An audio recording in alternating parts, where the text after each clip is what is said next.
Welcome to This Explainer. Today, we're diving into something you probably look at every single day, but never really see.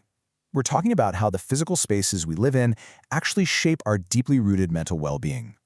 We tend to think of architecture as, just wood, drywall, and glass, but it is so much more than that. It's literally the foundation of our psychological safety. To really get a grip on how this works, we're going to unpack a pretty visceral, true story from our source material. It beautifully and sometimes painfully illustrates how the walls around us shape the minds within us. Let's get right into it.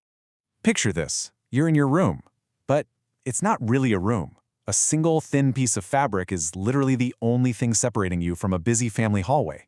You have absolutely zero physical protection. So what happens? Your ears are constantly strained. You're hyper-focused on the speed and the volume of heavy footsteps echoing down that hall.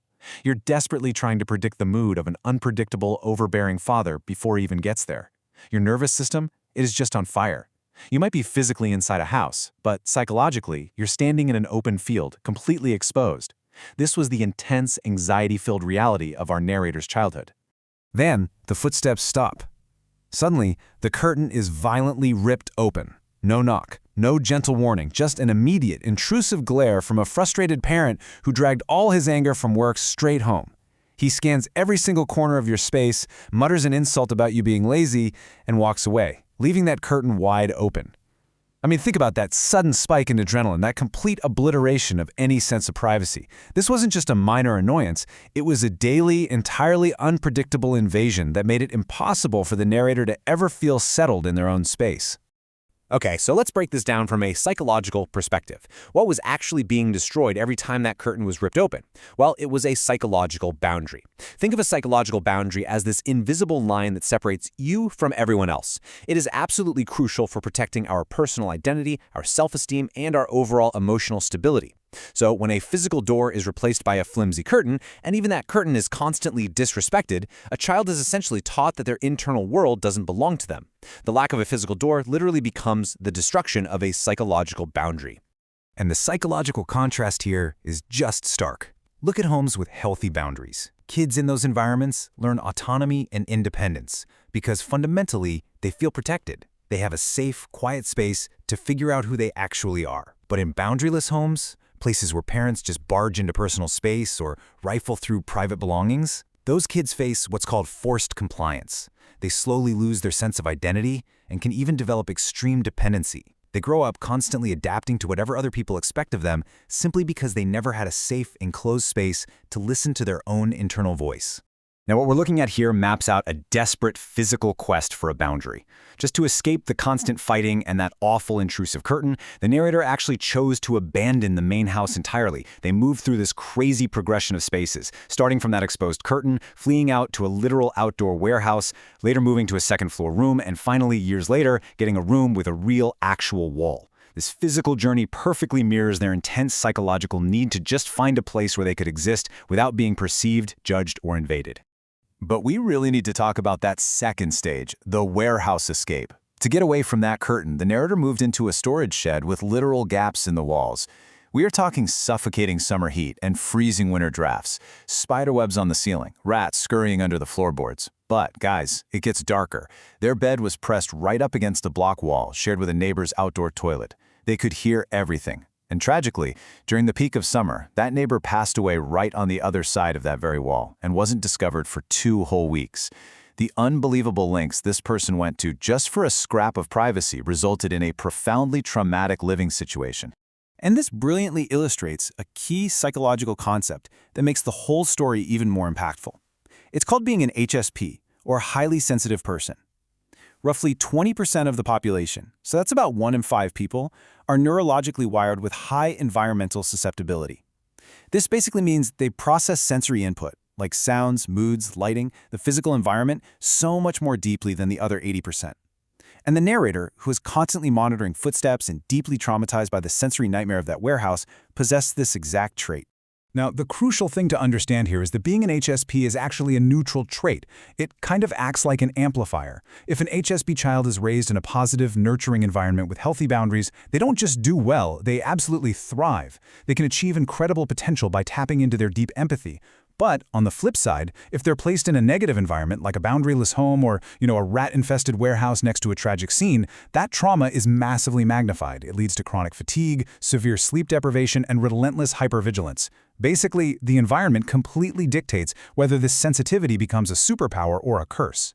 Eventually, though, there was a bit of a break. The narrator's older brother moved away for university, which allowed our narrator to finally move into a comfortable second-floor room inside the house. It had a proper door. It even had an air conditioner. It should have been an incredibly happy moment. But the psychological damage of that boundaryless living had already taken deep root. The narrator felt such immense guilt over this new comfort that for the entire first year of living in that perfectly fine room, they absolutely refused to turn on the AC. Their sense of self-worth had been so totally eroded that they genuinely felt they didn't deserve basic comfort. And then the story takes a really painfully ironic turn. Remember that terrible warehouse? The one where the narrator endured the freezing winters, the rats, and that horrific tragedy next door? Well, the father eventually decided to turn it into his personal work office. But he didn't just move his desk in. The second it became his space, the ceiling, the floors, and the walls were totally ripped out and completely renovated into this pristine, shiny room. He even threw in a brand new air conditioning unit. As the source material points out, it was just a stark display of a profound lack of empathy, a really painful reminder of the comfort the child was completely denied while living in those exact same square feet. Fast forward, and the narrator's father did finally replace that infamous hallway curtain with a real, solid wall and a proper door. Looking back, the narrator describes the feeling so beautifully. They said, "It became a normal room. But to me, it was the ultimate room." And here's the best detail. This new door had a soft close system. The kind that naturally slows down right before it shuts. For someone who spent their entire childhood absolutely terrified of sudden noises and abrupt intrusions, a door that closed itself gently wasn't just a piece of architecture. It was literally the greatest, most relieving thing that had ever happened to them. So why did a simple piece of wood bring such life-changing relief? Because as developmental psychology shows us, physical space equals psychological safety. A solid door validates the fundamental concept of I am me and you are you. It proves to a child that adults actually respect their existence as a separate individual human being.